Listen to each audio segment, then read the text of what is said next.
à tous et bienvenue dans ce 12-13 en Champagne-Ardenne. À la une de ce mercredi 10 octobre, la mobilisation des policiers d'Épernay face à la baisse de leurs effectifs, moins 15% en un an. Ils demandent plus de moyens et invitent les Sparnassiens à signer une pétition. Nous entendrons les raisons de leur colère. Mais d'abord, les policiers d'Épernay tirent la sonnette d'alarme. Ils font signer depuis ce matin une pétition pour réclamer plus de moyens. En un an, les effectifs ont diminué de 15%. Les policiers croulent sous les procédures administratives. Selon eux, 2000 dossiers sont en attente depuis 2015. Vous voyez le reportage de Charles-Henri et de Paul-Antoine Boudet.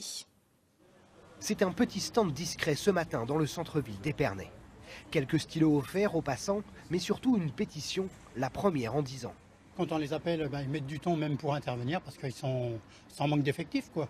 Donc il faut remédier à ça, il faut que la population s'investisse pour appuyer le commissariat. Ils ne sont pas assez nombreux, c'est normal. Voilà.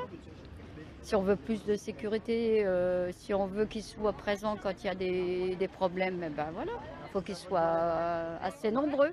C'est un ras-le-bol qui pousse ces fonctionnaires de police à aller chercher le soutien des Sparnassiens. En moins de 2 ans, les effectifs ici ont baissé de 15%.